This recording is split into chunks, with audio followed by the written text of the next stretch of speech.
Yeah, now we in it. Now we at the chart. You understand? That was just the introduction. The lecture has officially started. All right. Give it up. Hosanna Christ. So now, when you go to Genesis 49, if you want to, like, for example, everybody knows that America's Babylon. Christians won't argue that. When I say Christians, I mean fake Israelites too. How do we know that America is Babylon? Because of the spiritual attributes, because of the blueprint that was left inside the scriptures, which identifies it as America, because they correlate and line up. Well, this was our treasure map. This was our identifying markers for know who the hell and what the hell we would be doing in the last days. This is Genesis 49:1. And Jacob called unto his sons and said, gather yourselves together, that they may tell you that which shall befall you in the last days. We're in the last days right now. Nobody will argue that either. So these prophecies have to be concerning today. Gather yourselves together and hear, ye sons of Jacob, and hearken unto Israel your father. Next slide. So now, I'm going with Ephraim, Manasseh, and Simeon. When we talk about Joseph, we're talking about Ephraim and Manasseh. So we're talking about Puerto Rico, we're talking about Cuba, and we're also talking about Hispaniola. Now, I'm not going to get into Simeon just yet. I'm going to break him down later. You understand? But the archaeology that I'm about to bring out has to do with the Caribbean. So that's why I'm linking these three together, all right? So now, Joseph is a bow, even a fruitful bow by a well, meaning what? That he's a tree, he's fruitful. And now he's by a well, meaning what? Water, just like Ephraim was by the islands. You understand? He's letting you know that these Indians, these people out, the tribe of Ephraim was going to be by a water supply. You understand? So now whose branches run over the wall, meaning what? It's just like the scripture says that Ephraim is a cake not turned. You understand? Ephraim started to mix himself with all these other people, all these other nations. And that's a history that we've had inside these different captivities. The archers have sorely grieved him and shot at him and hated him. That's the so-called white man conquering Puerto Rico, conquering the Bahamas, conquering Hispaniola. And I didn't have enough time. I had so much things that I wanted to put in here, but one of them was some of the ships and navigators, if they wanted to know how to get to the next island, all they had to do was follow a trail of floating bodies. That's how many of them they were killing. So now, but his bow abode in strength, and the arms of his hands were made strong by the hands of the mighty power of Jacob. So now you start to see that, you understand, like Ephraim is somebody who's noted for being strong and strengthened, even by God the Father, who shall help thee, by the Almighty, who shall bless thee with the blessings of heaven above, and blessings of the deep and under that lieth, blessing of the breast and of the womb. Meaning, like, let me tell you something, man. Like, my father got 5 kids. He told me some of them got pregnant through birth control. You understand? Like, I'm telling you, like, he like Ephraimite or something like that. We hung a sister. She might get pregnant. Straight up and down. I'm telling you. Sneeze too close to you. You know what I'm saying? I'm on child support. Crazy. So now the blessings of thy father have prevailed above the blessings of thy progenitors, meaning that this is a tribe, which is why they ended up becoming, you understand, the head of the northern kingdom, because of the inheritance, because of the blessings that they had. Next slide.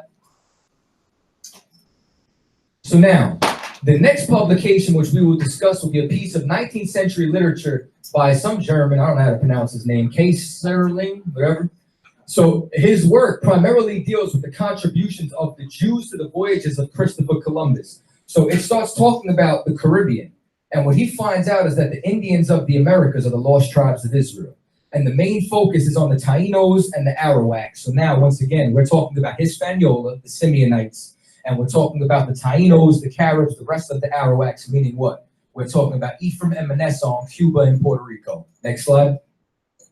This is the book, if any of you want to know. This is what he wrote.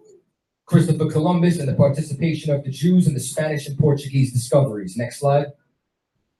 This is a letter that was, this is a translation of a primary source. There was a conquistador, Portuguese cat, that he turned around and he started studying the North American Indians. He started studying the Indians of the Caribbeans, and this is what he found. The language of the Indians in Hispaniola, Cuba, Jamaica, and the adjoining islands, he contends that it has many resemblances to Hebrew. So he starts breaking down all the different words that all line up with Hebrew. So their rites and ceremonies, as well as their language, form one of the main arguments in favor of this theory of descent. Circumcision prevailed among the Indians. They often bathed in rivers because we invented cleanliness. You understand? Like, next slide. And streams. They refrained from touching the dead because you would have to be quarantined then. You came around the dead, you were unclean for 7 days. And from tasting blood. They had definite fast days, meaning what? The Day of Atonement. Marriage with sister-in-laws was permitted if they were childless widows. Right there, that's the law of the kinsman. Wives were discarded for new helpmates because, once again, the law of Moses said that you were able to divorce. They also sacrificed first fruits on high mountains and under shady trees. They had temples and carried a holy ark before them in a time of war.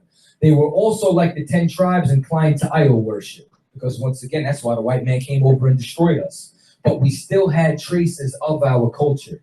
Next slide. This right here, los indios de las Indias Islas son Hebreos. The Indians of the islands are Hebrews. What we just read was the translated version of this letter. Next slide. A Portuguese marino, Villafort, who, strange to say, had called himself Montesinos and afterwards assumed the name Aaron Levi, informed Manasseh that he had mingled in South America with Jews of the 10 tribes. Why is this so important? Remember this later. Remember, he was in South America. Next slide. This is from Lost Tribes and Promised Land.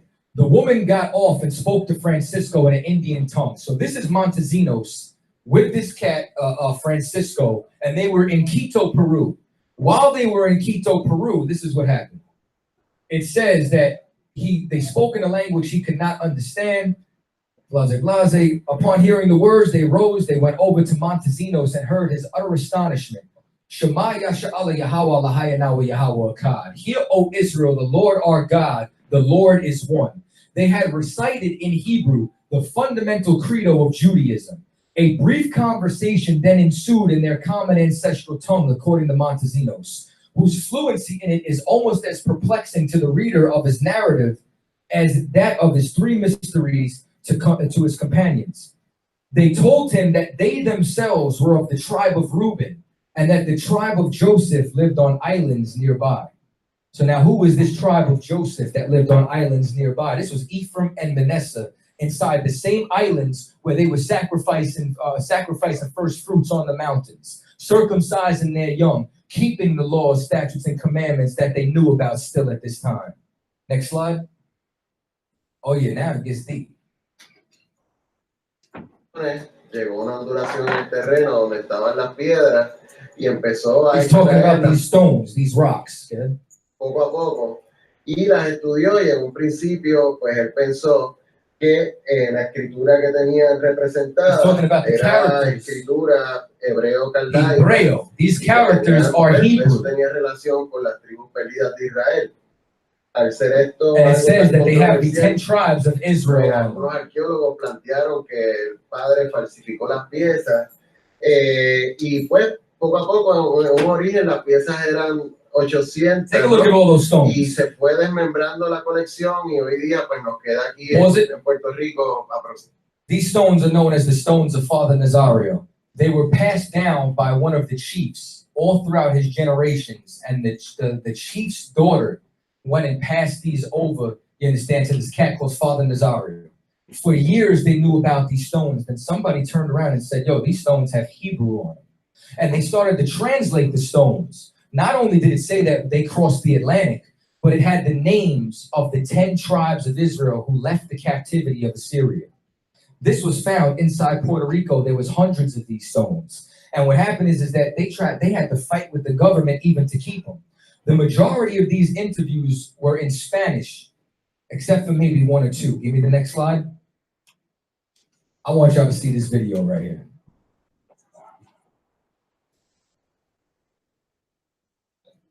A friend of mine, he is a director, a curator in a museum in France, because Alphonse Pinard took some pieces to different museums. And I said, man, are these pieces there? He says, man, yeah, they're here, right? And in France, he found like 38 artifacts that the father had given to the priest. So, but he writes to me, hey, but the stones say, Hanoa, Puerto Rico. Hanoa, Puerto Rico. Hanoa, what's Hanoa? Like a big researching Hanoa. And I began looking at historical documents, everything, right? And so I began saying, well, Hanoa, put it on the internet, So Hanoa. Pause this real quick. Is a territory, On where the on these stones, right? There were certain stones that were sent to France. They start studying them. They find Hanoa, Puerto Rico. So he starts looking through every ancient manifest he can find to try to find Hanoa in Puerto Rico. Can't find it. So now, where do you think the only place Hanoa existed in the world? It play. Tribe of Ephraim was located. And so give me the next slide. Hanoa, a place named on the eastern boundary of Ephraim, meaning that this was in the land of the northern kingdom. So the sons of Joseph were on islands nearby South America, the Caribbean, where they found Hebrew stones with Hanoa carved into them. Don't tell me the 12 tribe chart ain't accurate. This is the goddamn tribe of Ephraim. I don't know what the hell you're talking about. But now, this came out in 2017. Ariel knew this in the 70s. You understand? In the late 60s. Since 1969, we knew this. And y'all want to talk about, oh, it was a vision. Man, fuck you. Excuse me. You understand? Salakia. So I'm sorry. I apologize. But the point being is that y'all cannot come against this, man. You understand? Like, this ISUPK is the home of the truth. Next slide. So now this is the Aborigines of Puerto Rico and the neighboring islands. Now, mind you, in the very beginning of this book, it says that whatever is true for this is also true for Hispaniola. So now, once again, all this has to do with Simeon as well. Whatever you start to prove for the Puerto Ricans is what you can prove for the Cubans, is what you can also prove for Hispaniola. Next slide. So now what you start to find out is that, I'm gonna just fast forward straight to the point. This is basically about how we had multiple wives. I mean, you want me to skip over that? I don't think you do. Thought so. So comparatively, little is known about the marriage customs of the native Aboriginal of Puerto Rico, and it is commonly stated that wives were treated as slaves. Now, why did I say this? Because that's exactly what they try to say about us today. Because as soon as the white man sees that a woman is cooking and cleaning, you understand, for her husband, she's a slave now. You understand? The white man is the devil trying to break up our families. You understand?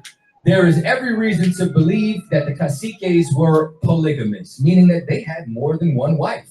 That's a part of our culture. That is so wild. The great men recorded, so he starts talking more about that. So now Lacasis mentions that the betrothals of the caciques would-be husband would send his principal man to the maid's father, meaning that he would send his servant to the woman's father. So now what you start to find out is that they would turn around and they would pay dowries for the bride. So they would turn around and he'd be like, yo, this is your daughter. I want to marry her. And then he would turn around and give him something for him. And then they drop down. And it says that this is directly connected as becoming of the servants of her father as Jacob served Laban for Rachel and Leah. You can go and you can find every single one of our customs, culture, all throughout all of the culture of the North American Indians. Next slide. So now traces of Phoenician, when you see Phoenician, this is talking about ancient Hebrew. Traces of Phoenician involvement in the Caribbean go beyond Cuba, meaning they found Hebrew in Cuba, appearing in the strange bearded petroglyphs of the islands of Hispaniola and Puerto Rico. Next slide.